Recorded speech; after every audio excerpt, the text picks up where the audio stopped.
won an election to be in the legislature, the previous legislator said, "You're going to have trouble with a fellow named Tom Manning." And it turned out to be true. And Tom had been, at the age of 10, in an auto accident that took his family. He survived, and he was passed around from relative to relative. We didn't know what to do with him. In a sense, we have so many people who are willing but don't know how to solve that problem. And so when I met Tommy, he was probably 40. And he had been going down to Olympia, knocking on doors, trying to tell people a couple things that most of you know.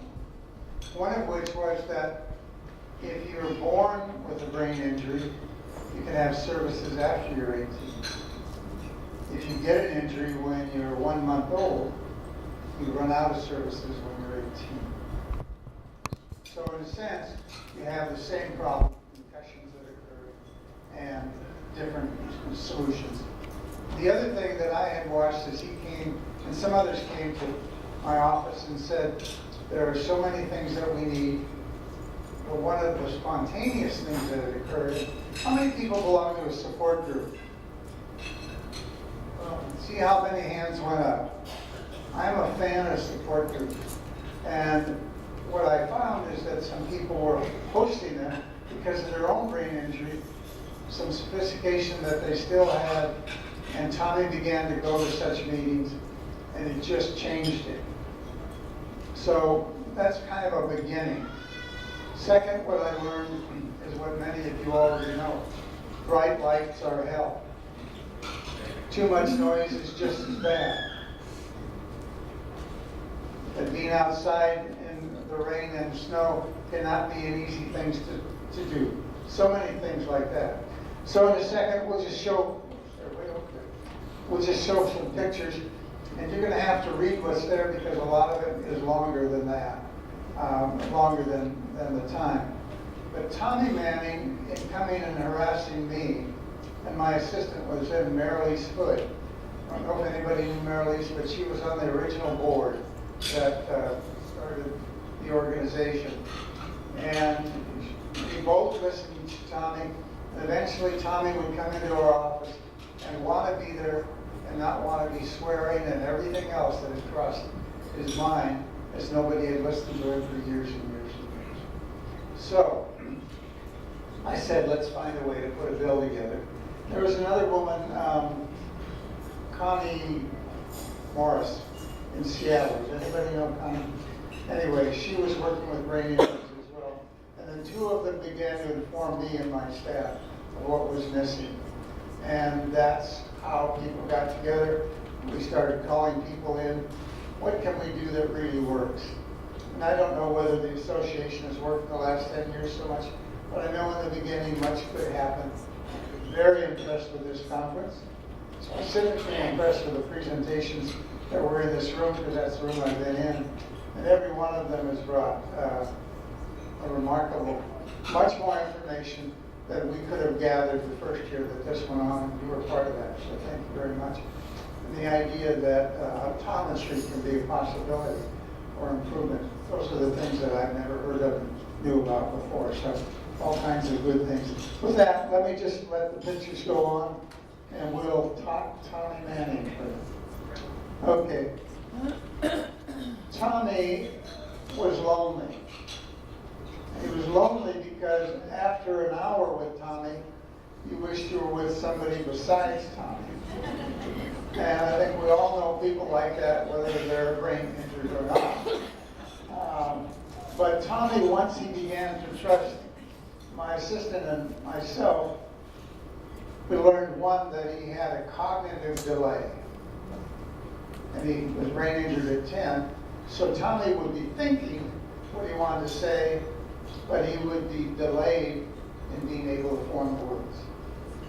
And that delay would have people say, well, let's move along. He doesn't know what he's talking about because he hadn't spoken yet. Anyway, we found all that out. Tommy's the one on the right.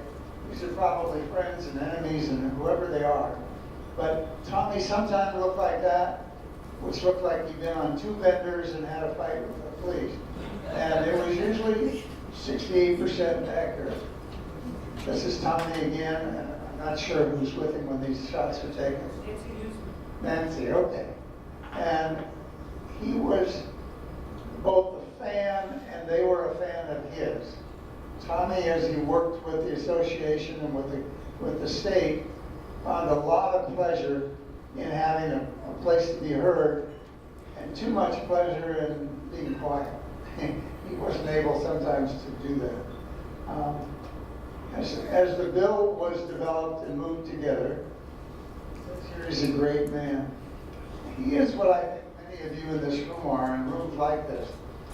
You are people who know what's going on with the terror in your own personal life or in your family's life. And that terror is faced by people whose courage is remarkable. And yet no one says, we ought to get an article in the local paper. We ought to get King to do something. It's people who don't necessarily take the camera well, but take the courage. He came for 10 or 12 or 13 years to the legislature every year until somebody listened. He was, as it says here, a caring individual. I used to take him to breakfast. I took him to breakfast, honestly, about every 10th time he called. Because he would go to breakfast every day if he didn't want to do it. And he was seldom saying, I think I'll pick it up and pay for that, because he had no money. What he had money for was cigarettes. And he tried vaping, or whatever it's called. That wouldn't work. It couldn't get him. And so part of why he died was he, in a sense, physically was worn out by his lifestyle.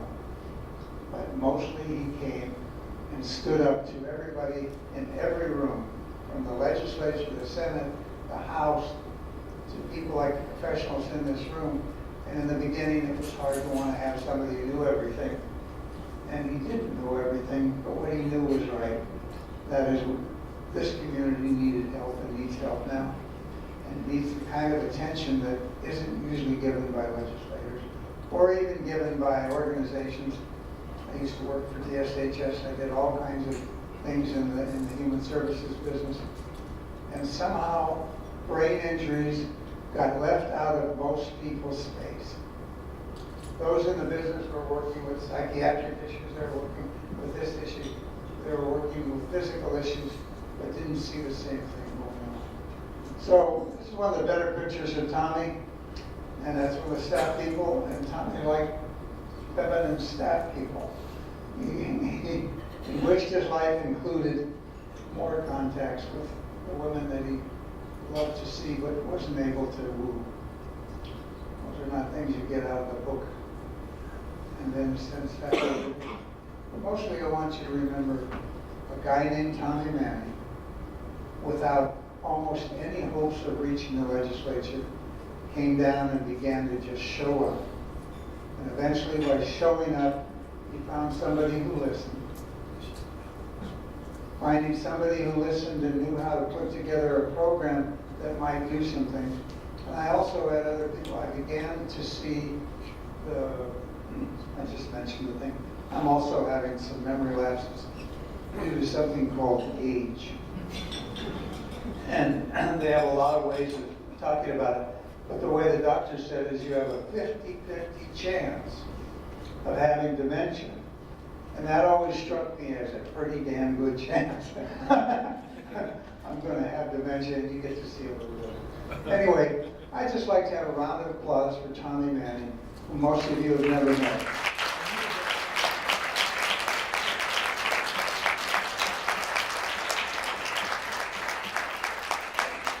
You're here because of the Tommy Manning Act, which we named it after him, and the governor.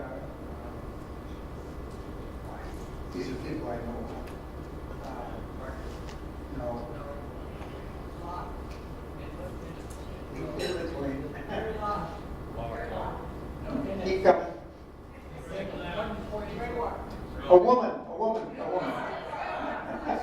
Give women a chance here in this room. Gregoire, yes. Gregoire. And when he came in to the office, the the governor's office to see it signed.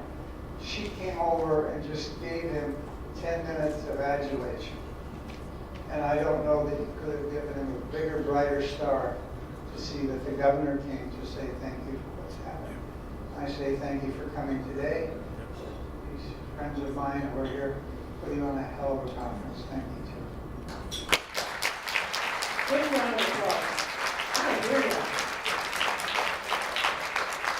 So, right now we're going to have the legislative, it's the legislative advocacy panel. I'm so sorry. And we're going to ask Dennis Flanagan to come back. We're going to ask Darcy Ludwig to join us. And we're going to ask Daniela Clark to please join us up here.